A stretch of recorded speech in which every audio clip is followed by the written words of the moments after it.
Mamá, voy a lo de Carlos, Bueno, hijo, a lo de Carlos, pero ¿a qué vas ahí?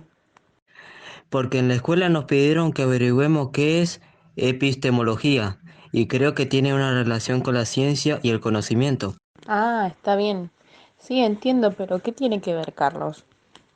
Carlos es científico, ¿no te acordás? Sí, tenés razón, hijo. Pasa que no me parece científico. Viste que no tiene todos los pelos parados y blancos y tampoco está todo el día encerrado en un laboratorio. Pero eso no tiene nada que ver. Vos sos doctora. Con el delantal y cocinando no parecés doctora.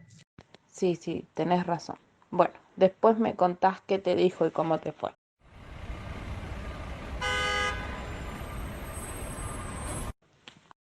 Hola Carlos, ¿me puedes ayudar con una tarea del colegio? Hola Bruno, dale, veamos qué te preguntaron. ¿A qué se dedica la epistemología? Bueno, podría empezar por decirte que es una rama de la filosofía, que se dedica a estudiar la naturaleza, el origen y la validez del conocimiento. Imagina una ciencia que observa y estudia otras ciencias, que se interesa por reflexionar sobre cómo se genera el conocimiento, pero todo el conocimiento. Así que podríamos decir que la epistemología estudia el conocimiento científico. ¿Ciencia y conocimiento no es lo mismo? Para contestarte, te propongo pensemos juntos una respuesta. Primero, ¿qué entendemos por conocimiento? Conocimiento es lo que sabemos y nos lo brinda la ciencia. ¿Y ciencia? La forma de obtener conocimiento. Entonces, el conocimiento es todo aquello que sabemos, aquello que la sociedad sabe. Pero hay que aclarar que no hay un solo tipo de conocimiento y que no solo se obtiene a través de la ciencia. El conocimiento puede ser natural o científico. El natural es aquel que se transmite de generación en generación y se genera socialmente. Cada cultura tiene un conocimiento particular, ciertas recetas de cocina, por ejemplo, y el conocimiento científico es el que se obtiene haciendo ciencia, pero para esto partimos de la base que nos deja el conocimiento natural. Lo más conocido serían las leyes de Newton, por ejemplo. Entonces nos quedaría saber qué es la ciencia. Creo que la ciencia es el método científico o algo así entendí en las clases. Hay varios significados, pero tenés que saber que ciencia no es un sinónimo de método científico. Hay muchas formas de ciencia y de conocimiento. Podés acercarte al concepto de ciencia pensando que es un conocimiento particular, con un lenguaje particular, pero no es el único que existe. Ah, y entonces, ¿qué es método científico? Perdón por llenarte de preguntas, es que me parece re interesante todo. Me alegra que preguntes. El método científico es un camino para crear conocimiento, pero puede ser diferente dependiendo de la persona, la época, dependiendo de todo. Ah, ¿no es eso que se hace en el laboratorio? A mí la profe de biología me dijo que el método tiene 6 pasos y solo me acuerdo del primero, que es la observación. Así que de eso no dudo, que el método científico arranca por la observación siempre. Creo que tu profe de biología se olvidó que sos una persona que tiene conocimientos previos a su clase de biología.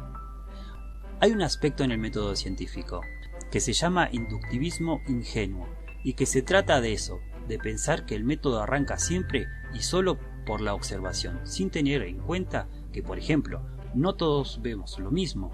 Tenés que saber que hay una receta hecha para aplicar el método científico, pero que puede variar dependiendo de lo que te dije antes. Ah, sí, yo pensaba eso. ¿Cómo todos podemos tomar el mismo camino y ver las mismas cosas si somos todos diferentes? Vos sos de los míos, Bruno. Es muy interesante que pienses así. Eso es lo que hablábamos al principio un poco. Estás teniendo una actitud epistemológica. ¿En serio? Nah. Sí, sí, que pienses que el método no es siempre el mismo, que va más allá de solo 6 pasos. Es eso. Método científico se aplica a casi todo lo que hacemos a diario. Por ejemplo, cocinar. Ahí también hacemos ciencia. O sea que mi mamá hace ciencia todos los días. Así es, hace ciencia todos los días cocinando. Ella trabaja sobre los cambios de estado de la materia, por ejemplo, al hervir agua, para un té, y así podría decirte 1000 ejemplos. Y como veo que estás interesado, te agrego algo más. Pensá que no todo conocimiento científico se obtiene solo a través del método científico. Hubo grandes avances en la historia que se obtuvieron sin seguir esta receta. ¿En serio? Sí, claro que sí. Es más, seguramente habrás visto en la clase de química o escuchado de un compuesto llamado benceno.